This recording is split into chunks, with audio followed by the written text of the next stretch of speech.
Last night, in an exclusive investigation, we showed you 2 patents that Google has filed for. They show the company's willingness to stick a camera in your bedroom and spy on you and your children, and then, of course, use that information to sell you things. That's how surveillance capitalism works. But currently, Google doesn't have a camera in every bedroom or every home. It does have a phone in millions of people's pockets, though. And the question is, how much information is Google getting from those phones? We put a couple of our smartest producers on this, and then we send Fox News headlines anchor Brett Larson out to investigate. Watch. We know that Google is tracking us. We agree to it when we set up our phones. So we wanted to figure out what exactly Google is learning about us throughout the day. So here's what we're going to do. We have 2 identical phones. The only difference between these 2 phones is this one is in airplane mode. Both of the phones lack a SIM card, and they haven't been set up to access any Wi-Fi networks. So for all intents and purposes, these phones have no connection to a data network. We're going to keep them with us throughout the day. And while I travel around D.C., we're going to figure out just what Google is finding out about me.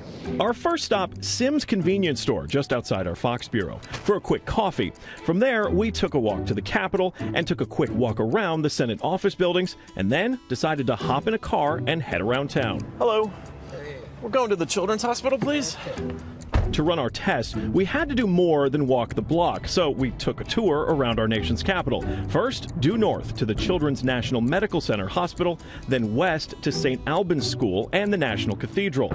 Our tour around town was a 14-mile journey that lasted more than an hour. The entire time, the phones had no access to the internet. Oh my goodness. Not a Wi-Fi connection and not any cellular data service. It almost seemed quaint to assume that Google wouldn't even be able to collect data on me. Let's head back to the bureau, my friend. Oh, that church is beautiful.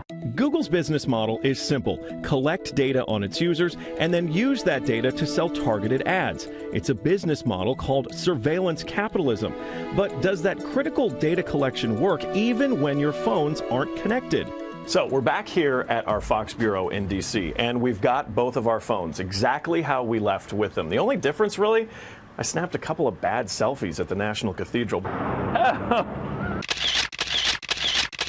But otherwise, they have stayed in my pocket for the entire day. So let's find out what they know.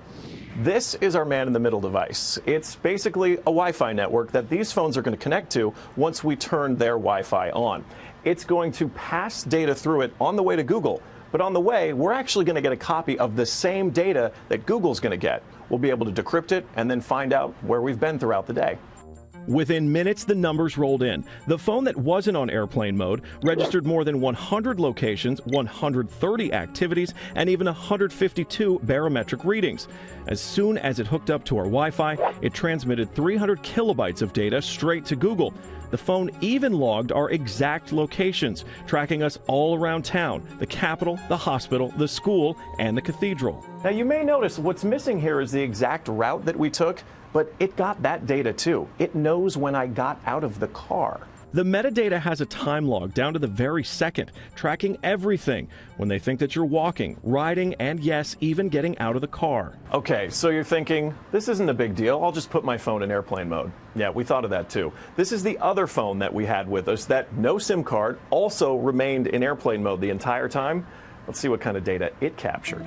The phone with airplane mode activated actually logged more locations and activities than the other phone, and it also transferred hundreds of kilobytes of data to Google as soon as it was activated. The only thing that's missing from this map is our stop at the Children's Hospital, but it still knows we were there. There it is. Exiting vehicle, 100% accuracy. Through complicated user agreements and free software, Google gets users to sign away their privacy for nothing. They're even following you in the places that most people would expect total privacy: government buildings, a children's hospital, a private school, a church. Every move you make, every step you take, Google is watching you. Now, in a statement to Fox News, Google told us that users who want to opt out of tracking should turn off location history. But doing that is harder than you'd think, and most of Google's apps include hidden queries that automatically sign you up for the surveillance. For now, we will continue looking into how Silicon Valley sells your privacy.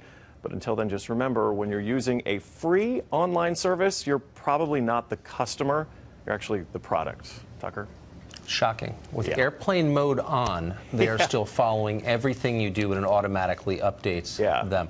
Well, I can't wait to find out what they do with all that data. Brett, thank you for that. It was a great report.